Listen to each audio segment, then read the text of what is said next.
संघ की कार्यपालिका।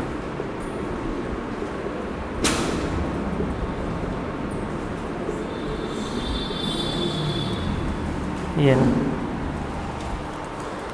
तो संघ की कार्यपालिका अच्छे से पढ़ लीजिए, राज्य की कार्यपालिका ऐसे ही हो जानी है, ठीक है। चूँकि सिर्फ संघ की कार्यपालिका और राज्य की कार्यपालिका में सिर्फ अंतर है तो क्या आर्टिकल का, बाकी लगभग चीज़ें सेम है, ठीक है, समझिए। और बात करें संघ की कार्यपालिका की तो इसके 5-6 पार्ट हैं। राष्ट्रपति, उपराष्ट्रपति,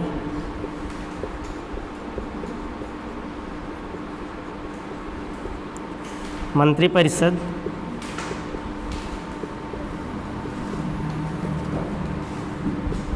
और क्या होगा, प्रधानमंत्री, फाइनली आपका होता है महान्यायवादी। महान्यायवादी, आप समझ रहे हैं। बात करें राष्ट्रपति को, आर्टिकल 52 से लेके 62 तक है। उपराष्ट्रपति आर्टिकल 63 से लेके 73 तक है। मंत्रिपरिषद आर्टिकल 74 में, प्रधानमंत्री 75 में, महान्यायवादी 76 में। पूरा का पूरा संघ की कार्यपालिका की बात करें तो आप कह सकते हैं 52 से लेके 78 तक आपके क्या है, संघ की कार्यपालिका। क्लियर। अब आप कहोगे 77-78 कहाँ गया, 76 में आपका महान्यायवादी हो गया, 77-78 में इसके कार्यों का वर्णन उसको हम बाद में बताएंगे, ठीक है। बाकी आपके जितने भी पदाधिकारी हैं आपके यही आते हैं। और इसमें आपका पहला टॉपिक है राष्ट्रपति, सबसे इम्पोर्टेंट यही है। स्टार्टिंग से देखते हैं। राष्ट्रपति, अगर बात की जाए कि राष्ट्रपति का पद किस देश के संविधान से लिया गया है तो ये आप क्लियर नहीं कह सकते किस देश के संविधान से लिया गया है, क्योंकि जैसे ही आपसे ये पूछा है तो उपराष्ट्रपति का पद कहाँ से लिया गया है, आप कहते हैं कि कहाँ से, अमेरिका से लिया गया है, ठीक है। प्रधानमंत्री का पद जिस तरीके से ब्रिटेन में प्रधानमंत्री होते हैं, हमारे यहाँ प्रधानमंत्री होता है, समझ रहे हैं, ठीक है। लेकिन राष्ट्रपति का पद का मतलब अगर हम कह दें कि राष्ट्रपति का पद ब्रिटेन से लिया गया है, ठीक है, तो ये गलत हो जाएगा। भारत का राष्ट्रपति ब्रिटेन के राजा के समान हो सकता है, लेकिन बिल्कुल वहाँ से पद लिया नहीं गया है। रीज़न ये है कि ब्रिटेन का जो राजा या रानी होता है वो वंशानुगत होता है, हमारे यहाँ का राष्ट्रपति निर्वाचित होता है। बात समझ रहे हैं, इसलिए ब्रिटेन से हम नहीं कह सकते। ब्रिटेन में राजतंत्र है, भारत में लोकतंत्र है। वास्तविक रूप से ब्रिटेन में भी लोकतंत्र ही है, लेकिन आप देखोगे तो चूँकि राजा जो सबसे बड़ा व्यक्ति है वो वंशानुगत है, तो उसको हम ऐसा नहीं कह सकते कि वहाँ लोकतंत्र, उसको राजतंत्र ही बताएंगे। हाँ, व्यवहारिक रूप से वहाँ लोकतंत्र है, वो सही है, समझ रहे हैं। राष्ट्रपति देखिए, बात करते हैं आर्टिकल 52 की। एक बार आप इसको हल्का सा पढ़ भी चुके, फिर भी देख लीजिए क्या है। इसमें लिखा गया है भारत में एक राष्ट्रपति होगा, भारत में एक राष्ट्रपति होगा, समझ रहे हैं। मतलब बस यही लाइन लिखी साफ साफ कि एक ही राष्ट्रपति होगा, नहीं कि ना कि 2 होंगे। ऐसा कौन सा देश है जिसमें 7 राष्ट्रपति होते हैं? तो ऐसा कोई देश नहीं है जहाँ पे 7 राष्ट्रपति होते हों, पर ऐसे क्वेश्चन अक्सर पूछे जाते हैं आपसे, तो समझिए आंसर आपका हो जाएगा स्विट्ज़रलैंड। स्विट्ज़रलैंड में 7 राष्ट्रपति नहीं होते, बल्कि 7 सदस्यीय टीम होती है और एक व्यक्ति 1 वर्ष के लिए अध्यक्ष होता है। बाद में 1 वर्ष बाद वो हट जाएगा, दूसरा आ जाएगा, तो बैक टू बैक वो 7 वर्षों तक बने रहते हैं। तो ऐसा कहा जा सकता है कि 7 राष्ट्रपति होते हैं, बट अमूमन ऐसा नहीं है, समझ रहे हैं। आर्टिकल 52 कहता है कि भारत में एक राष्ट्रपति होगा। आर्टिकल 53 बहुत ही इम्पोर्टेंट है, कहता है कि कार्यपालिका की समस्त शक्तियाँ, कार्यपालिका की समस्त शक्तियाँ राष्ट्रपति में निहित होंगी, राष्ट्रपति में निहित होंगी। इनका उपयोग राष्ट्रपति स्वयं या अपने पदाधिकारियों के द्वारा करेगा, ठीक है। तो ये चीज़ समझ में आ रही है। कार्यपालिका की समझ सकती हैं क्या है कार्यपालिका। देखिए, भारत में जो सिस्टम है इसमें जो शासन के संचालन के जो तीन अंग हैं वो कौन कौन से हैं? एनीवन, कोई बताए? भारत में संचालन के जो 3 अंग हैं कौन कौन से हैं?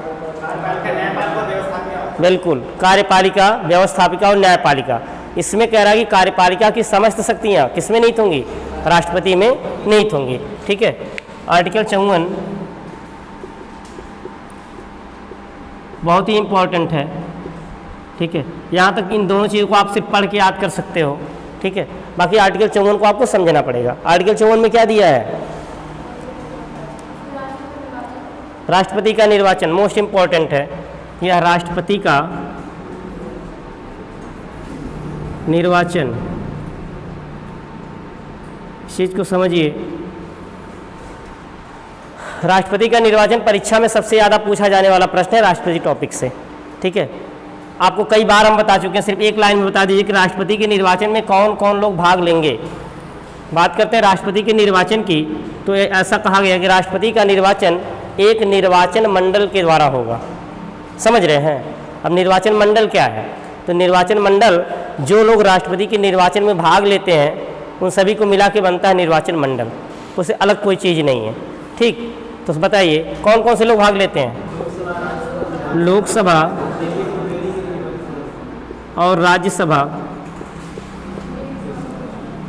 राज्यसभा के निर्वाचित सदस्य, याद रखिएगा निर्वाचित हमेशा रहेगा, निर्वाचित सदस्य। सेकंड में राज्य विधानसभाओं के, राज्य विधानसभाओं के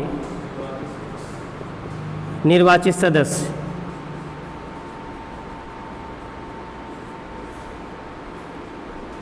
तीसरे में क्या हो जाएगा? दिल्ली और पुदुचेरी, पहले इसका नाम पौंडीचेरी था, अभी क्या है वर्तमान नाम? पुदुचेरी। दिल्ली और पुदुचेरी के, पुदुचेरी विधानसभा के निर्वाचित सदस्य, समझ रहे हैं? सभा के निर्वाचित सदस्य। थोड़ा सा यहाँ समझिए, देखिए भारत में वर्तमान में 28 राज्य और 8 केंद्र शासित प्रदेश हैं। पहले क्या था? पहले कितने 29 स्टेट थे और 7 केंद्र शासित प्रदेश थे। समझ रहे हैं? लेकिन आपको अच्छे तरीके से पता है जब धारा 370 ख़त्म की गई तो जो आपका जम्मू कश्मीर है क्या बन गया? ये जम्मू कश्मीर को स्टेट के दर्जे से निकाल कर क्या बना दिया गया? केंद्र शासित प्रदेश बना दिया, और 2 केंद्र शासित बने।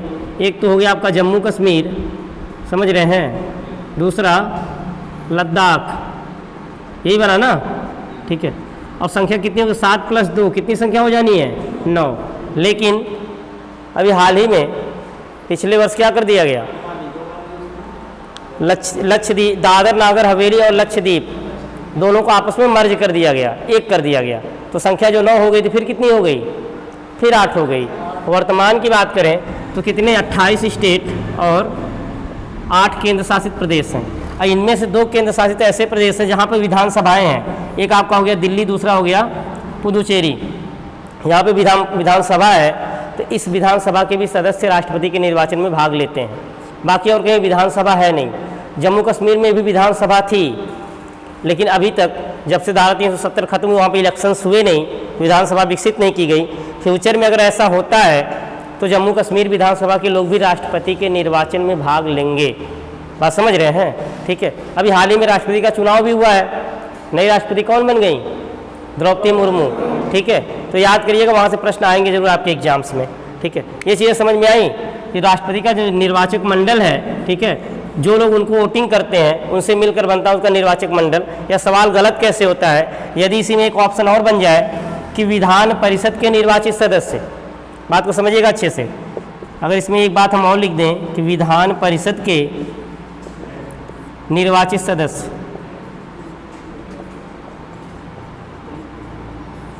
तो बताइए आप लोग क्या विधान परिषद के सदस्य इसमें भाग लेते हैं? विधान परिषद के सदस्य राष्ट्रपति के निर्वाचन में भाग लेते हैं?